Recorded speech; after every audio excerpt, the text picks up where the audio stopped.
Bonjour. Bonjour. Nous allons vous présenter Une vidéo très spéciale sur le métier d'architecte. En quoi consiste le métier d'architecte? Le métier est essentiellement basé sur le dessin d'une maison d'un quoi?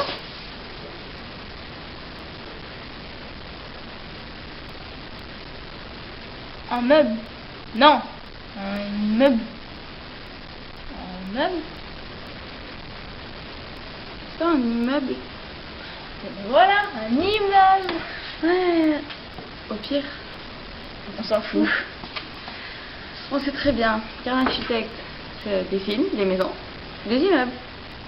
Ouais, mais il faut quand même être créatif quand même pour être architecte. Ouais, puis rapide, résistant, cultivé, Ouais. comme moi. Lol. Ouais, et il gagne beaucoup en plus. Du coup, entre 1300 et 3100 euros, on peut y aller là. Hein. Ouais, c'est beaucoup de magasins. Oui. Vêtements. Je suis sûre.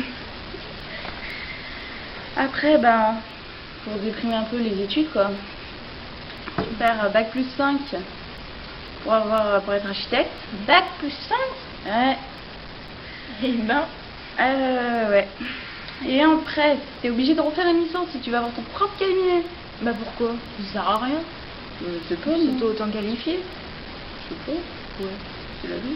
Bah ouais, un peu quand même. En plus, regarde, les écoles, elles sont dans les coins paumés. Genre Clermont-Ferrand. C'est où? Je sais pas. Grenoble. Ah, ça c'est dans la montagne. Ouais, je crois. Lyon. Lyon, il y a beaucoup de magasins à Lyon, je crois. Oui. Oui. Montpellier. C'est où ça? Ça c'est dans le sud. Tu vois, vers la mer. Ah non, non, ça c'est pas la même ville. Non, ça c'est Marseille.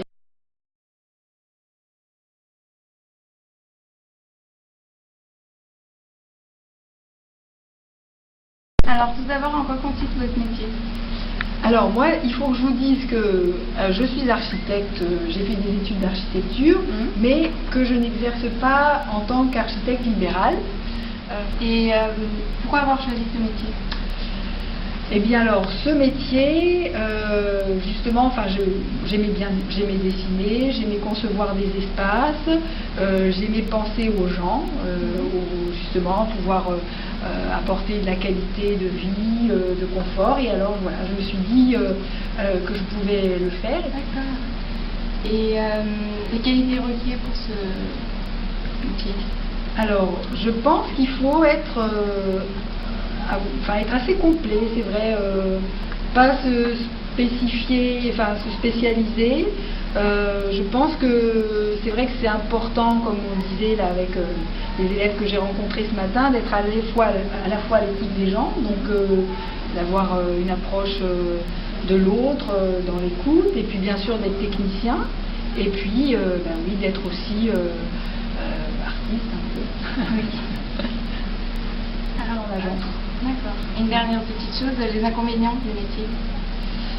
Eh bien, justement, c'est le fait que c'est très complexe et puis il y a beaucoup de choses à maîtriser, beaucoup de savoir qui évoluent, notamment techniques, de nouvelles techniques à savoir, à connaître, et avec tout ce qui est aussi préoccupation environnementale.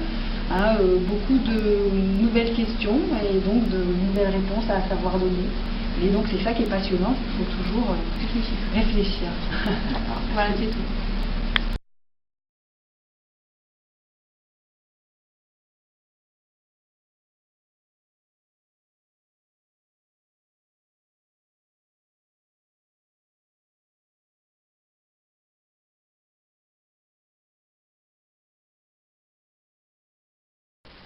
Nous sommes des élèves de 3e DP3 au collège Denis Brunet. Je m'appelle Marion. Et moi Rachel. Et nous allons vous présenter le métier de plâtrier peintre. Il faut tout d'abord passer par un apprentissage comme un CAP en maçonnerie ou en plâtrerie.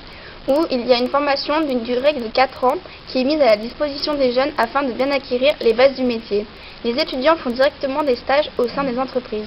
Après avoir obtenu le certificat fédéral de capacité, les étudiants peuvent directement entrer dans une entreprise ou continuer leurs études afin de mieux acquérir les bases du métier. Voici quelques CFA. Grenoble, Saint-Étienne, Livron-sur-Drôme,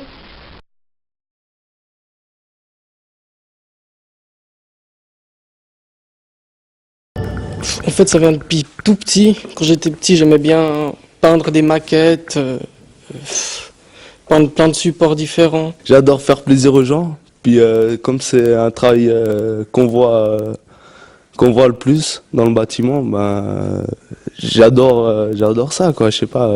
C'est manuel, et puis je suis pas enfermé toute la journée dans un endroit, quoi. J'ai de l'air, je parle avec des gens tout le temps, et puis voilà. On est rarement tout le temps au même endroit. On fait un mois ici, ou bien une semaine, ensuite on bouge. Voilà, ça j'aime bien, quoi. J'aime ce fait de pas me sentir toujours au même endroit, quoi.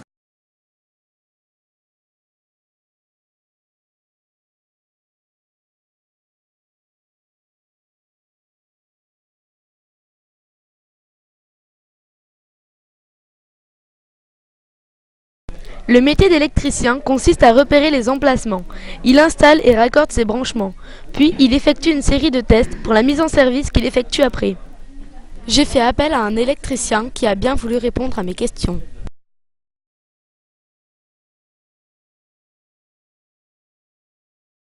Bon. En quoi consiste votre travail ? Mon travail consiste à réaliser des installations électriques, que ce soit dans le domaine de l'habitat, de l'industrie et également dans le commerce. Donc des installations électriques qui répondent à des normes bien précises, à savoir que je suis également contrôlé moi par des organismes professionnels pour vérifier le travail que j'ai réalisé, pour savoir s'il correspond bien aux normes qui me sont imposées. Quelle est votre formation ?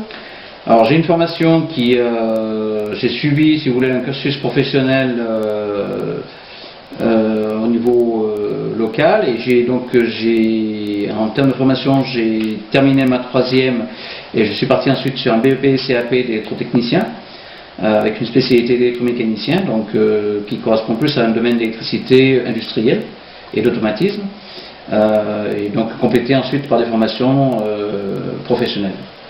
Quelles sont les difficultés rencontrées dans ce métier et quels sont les conseils que vous donneriez à un élève pour y remédier ? Je dirais que les difficultés sont plus d'ordre organisationnel, puisqu'il faut savoir s'organiser au quotidien par rapport à son travail, à son temps de travail, s'organiser sur le chantier, puisqu'un chantier est souvent différent d'un autre. Déjà, il peut y avoir plusieurs intervenants, plusieurs entreprises qui interviennent en même temps, donc il faut savoir s'organiser soi-même en fonction du travail des autres. Donc ça, c'est une première difficulté. Et la deuxième difficulté, c'est de réaliser des installations conformes à des normes dans des conditions de travail qui sont des fois un petit peu difficiles. Comment s'organise une journée normale ? Je dirais qu'une journée normale, il y aurait, je dirais, deux types de journées qui pourraient être, qui se organiseraient différemment. La première, c'est une démarche purement commerciale, puisqu'il faut que je rencontre donc des clients, que ce soit des particuliers ou des professionnels, pour donc leur proposer mon activité et mon travail. Suite à ça, donc, je leur réalise un devis, conformément à leur demande. Et donc la deuxième part de mon activité, c'est la réalisation de l'installation sur le site, donc en respectant des horaires de travail assez importants, puisqu'il faut que je parte très tôt le matin pour être très tôt sur le chantier. Souvent entre midi et 2, on a très peu de temps, puisqu'il faut quand même bien remplir sa journée de manière à ne pas rentrer trop tard le soir. Donc voilà, il faut être très, très précis dans son organisation au niveau du temps. Eh bien, merci d'avoir répondu à nos questions. Merci à vous. Le salaire d'un électricien est de 1 200 € par mois. Le niveau d'accès pour être électricien est d'un CAP ou l'équivalent.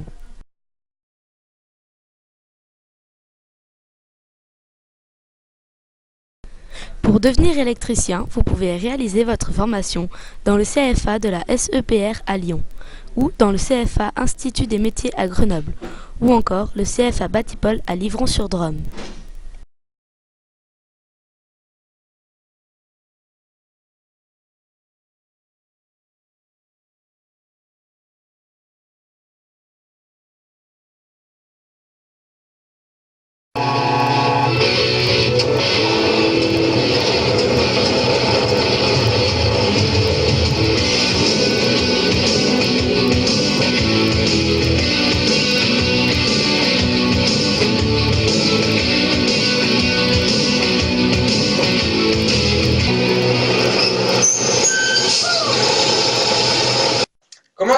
Fred. Et toi, Jamy? Oh bah ça va très bien, la pêche, la patate, la banane. Hein. Qu'est-ce que tu veux nous présenter aujourd'hui? Bah, j'en sais rien, des patates, des bananes. Eh ben j'ai une idée, pourquoi pas Solier Moquettiste? Mais c'est une super bonne idée. Allez, on y va! C'est parti les amis! Bonjour monsieur, j'ai des questions à vous poser au sujet de votre métier qui est solier moquettiste, n'est-ce pas? Oui. Alors, qu'est-ce que le métier de solier moquettiste? Le métier de solier moquettiste consiste à poser des revêtements de sol, sol PVC en rouleau, en dalle, également des moquettes en rouleau ou en dalle. Ça consiste également à faire des ragréages, c'est-à-dire des enduits de lissage pour que le sol soit parfait. Alors, est-ce un métier difficile? C'est un métier relativement difficile en ce qui concerne la condition physique, parce qu'il faut être costaud quand même, et pour pouvoir se mettre à quatre pattes et monter les rouleaux qui sont relativement lourds parfois. Bouger les meubles quand c'est nécessaire, quand on va chez les particuliers, et voilà. Alors, quelles sont les compétences à avoir? Alors, il faut être minutieux, propre, aimable avec la clientèle, c'est très important. Savoir se servir de ses outils, maîtriser son bras quand on taille avec un cutter. Alors tu vois Jamy, cela n'est pas ton cas, doué comme t'es. Et vous, quel est votre parcours? Alors mon parcours est simple, j'ai arrêté les études au collège, en 3e. Ensuite je suis rentré à 14 ans en centre d'apprentissage. Je fais l'alternance entre une semaine au collège et 3 semaines chez le patron pendant 3 ans. Ensuite, j'ai passé mon examen, mon CAP. Et après cet examen, mon patron m'a gardé en tant qu'ouvrier spécialisé. Et depuis, je fais ce métier.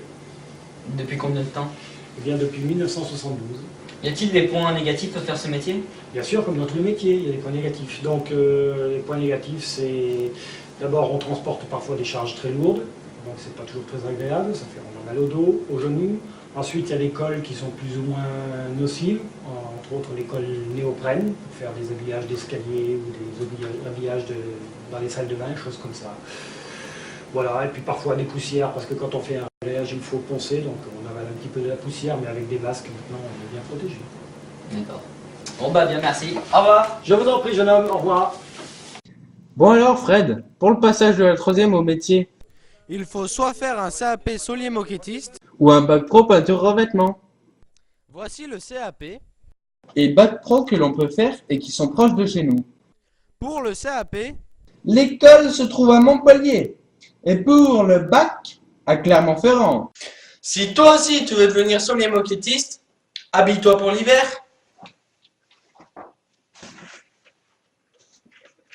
Mais on a dit en hiver, hein. Alors déjà, à ta place, je me tairais parce que t'habites au chapeau l'envers à ton écharpe n'importe comment. Et puis on peut aussi travailler en été.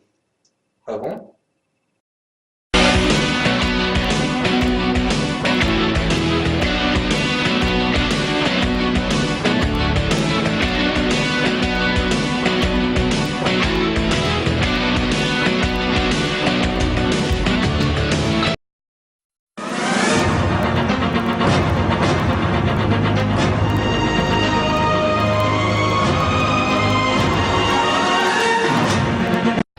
Bonjour, ici Nathan Garcia en direct de TF1.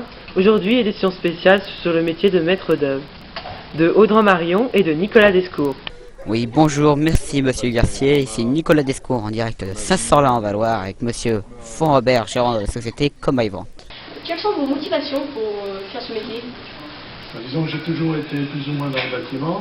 J'étais au départ dans le travaux publics, j'ai basculé dans le bâtiment, disons par accident. Mais j'ai eu une entreprise de charpente couverture et puis j'ai voulu changer un petit peu, donc je me suis généralisé dans le bâtiment. Et quelles études sont nécessaires pour faire ce métier? Alors les études nécessaires pour faire ce métier, pour le moment, à vrai dire, je ne sais pas. Moi, je suis monté un peu par la base. Au départ, vous allez rigoler, mais mon diplôme, c'est un CAP de mécanique générale. Donc il n'a absolument rien à voir avec ce que je fais actuellement. En clair, on n'a pas besoin de diplôme adapté pour faire ce métier. Non, il suffit d'avoir une expérience professionnelle. Au moment où je l'ai fait, moi, c'était suffisant. Et quels diplômes sont indispensables? pour au moins débuter? À l'heure actuelle, pour débuter dans mon métier, je ne peux pas vous dire exactement, mais je pense qu'il doit falloir, si on veut commencer directement dans ce métier-là, avoir un certain niveau d'études. Mais je ne peux pas vous dire exactement. À quelle université avez-vous étudié pour... Moi j'ai pas eu d'université, comme je vous disais, moi j'ai un CAP de mécanique générale, parce que j'ai eu des parents qui n'avaient pas les moyens de m'envoyer faire des études. Donc j'ai pas eu le choix, j'ai fait un CAP de mécanique générale et j'ai jamais exercé ce métier. Nous faisons une pause de l'interview de M. Fontrobert pour vous présenter l'université la plus proche de chez nous qui propose une formation en DUT Génie Civil, la formation nécessaire pour pratiquer le métier de maître d'œuvre. Voici la cour du campus de l'université, juste devant le bâtiment principal. Voici l'implantation de l'université Joseph Fourier. Elle se situe à la sortie de Grenoble, en direction de Valence. Et enfin l'extérieur du campus de l'université et la ligne de tram qui le dessert. Nous allons donc reprendre l'interview de M. Fontrobert, qui nous parlera de son métier et de ses occupations. Quel est votre champ de travail? Eh bien, en règle générale, c'est plutôt la maison individuelle. La maison individuelle, la rénovation d'anciens bâtiments et un tout petit peu d'immeubles collectifs. Est-ce que vous avez évolué dans votre métier? Oui, j'ai commencé par faire essentiellement de la promotion, et j'ai un peu plus développé l'entreprise générale, c'est-à-dire que je travaille pour des gens qui veulent construire une maison. En termes de salaire, vous vous situez dans une fourchette haute, basse ou moyenne? Disons moyenne. Moyenne. Oui. Et pour la discrétion, combien vous gagnez par mois? Aux alentours de 2005. Avez-vous des collaborateurs? Non, je travaille tout seul. J'ai beaucoup de sous-traitants, beaucoup d'entreprises qui sont fidèles et qui travaillent pour moi. Est-ce que vous êtes en relation directe avec vos clients? Tout à fait. Même plus que direct. Ils n'ont pas d'autres interlocuteurs que moi. Quelles sont vos heures de travail? Vous travaillez de quelle heure à quelle heure? Moi, je dirais en règle générale, mis à part la pause déjeuner, c'est 12 heures, quoi. 7 heures du matin, 10 heures du soir. Madame pourra vous le confirmer. Et où travaillez-vous? Chez moi, j'ai la chance de pouvoir avoir un bureau à la maison, qui est beaucoup plus pratique pour pouvoir travailler. Donc vous êtes à votre compte? Tout à fait. Et sinon, vous employez à peu près combien de personnes pour... disons qu'il y a une bonne douzaine d'entreprises qui travaillent entre 30 et 50% pour moi. Quelles sont vos principales tâches pendant une journée? Alors j'ai plusieurs tâches. J'ai une tâche qui consiste à la gestion de l'entreprise au niveau du bureau, qui consiste à faire des devis, à faire des factures. J'ai une tâche qui consiste à faire du dessin de permis de construire, faire des permis de construire ou faire des dessins d'exécution. Et puis une tâche de surveillance des chantiers et de pilotage des chantiers. Et êtes-vous satisfait de votre métier? Oui, entièrement. Merci monsieur, nous vous remercions de nous avoir consacré du temps. Merci nous à vous. Nous souhaitons une bonne continuation et une heureuse année 2012. Merci. Merci. Et bonne chance à vous pour l'avenir. Au revoir. C'était Tonton Marion, en direct de Saint-Saur-la-Valois, avec monsieur Jean-François Fontrobert, maître d'œuvre. Je repasse l'antenne à monsieur Garcier sur TF1. Merci à tous. Au revoir. Merci monsieur pour ce reportage. On se retrouve sur le site du collège Denis Brunet. Au revoir.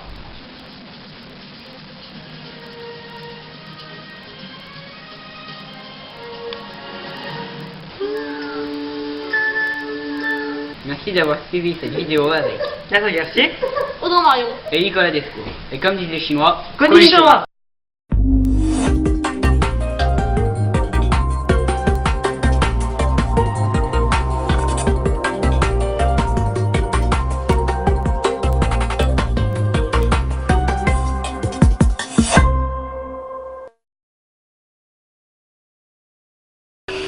Bonjour et bienvenue sur la Minute BTP. Je suis Olivia Roux, présentatrice de cette émission. Dans les minutes qui vont suivre, nous allons vous présenter le métier de géomètre topographe. Et tout de suite, accueillons Laurine Mosbier, notre journaliste. Bonjour. En effet, nous vous décrirons ces activités, les écoles spécialisées, les qualités requises et le salaire. Et enfin, vous verrez le témoignage d'un professionnel qui exerce ce métier quotidiennement. Les principaux chantiers sur lesquels je travaille sont des chantiers de terrassement, d'assainissement ou de réseau, comme l'électricité, l'eau, le gaz ou les télécoms. À partir des plans qui nous viennent des architectes ou des géomètres experts, je matérialise avec des piquets les côtes des futurs bâtiments ou de la voirie. Et les engins, quand ils arrivent, ils savent où passera la voie et à quelle profondeur est-ce qu'il faut se placer. À la fin du chantier, je dois mesurer tout ce qui a été réalisé. On a un appareil de mesure qui enregistre tout ce qu'on a à mesurer en angle, en distance, sur le terrain. Et ensuite, à partir des mesures, je dessine avec un logiciel de DAO les plans qui seront remis au client à la fin du chantier. Alors moi, je dépends du chef de secteur. Toutes les semaines, il me donne un planning, jour par jour. Après, une fois que j'ai le planning de la semaine, je contacte chaque conducteur de travaux pour savoir ce qu'il a à me faire faire sur son chantier. Et suite à ça, je vais rencontrer sur le terrain ce chef de chantier qui, lui, va me montrer plus précisément ce que j'aurai vraiment à mesurer. Là, elle est là, elle est plus là. Elle vient perpendiculaire, et celle-là, elle vient dedans. Là. Alors, les qualités pour faire ce métier, c'est d'être précis, méticuleux. Je dirais surtout d'avoir un esprit de synthèse et un sens de l'organisation assez développé. Tout d'abord, voici 2 écoles dans lesquelles vous pourriez apprendre ce métier. L'INSA de Strasbourg, dont la formation consiste à former les étudiants au métier de topographe en 5 ans. Le STG du Mans qui délivre un diplôme d'ingénieur en 3 ans.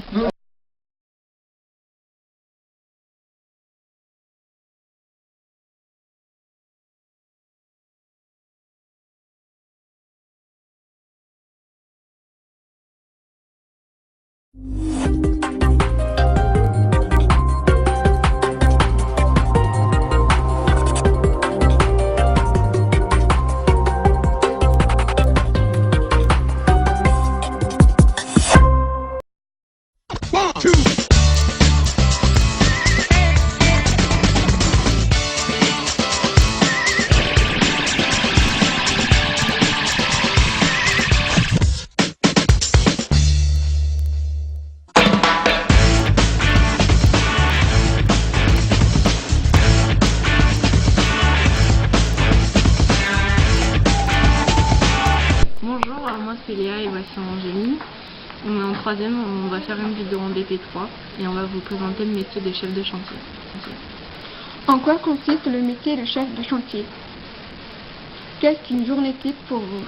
Alors une journée type, c'est bon déjà se lever le matin très tôt, arriver sur le chantier, on prépare la journée, on fait les calculs de béton, les cubages, on prépare les commandes, on lance la journée, on fait le tour du chantier pour que ce qu'on a prévu de faire la veille, ça s'enclenche bien dans un début de journée, quoi.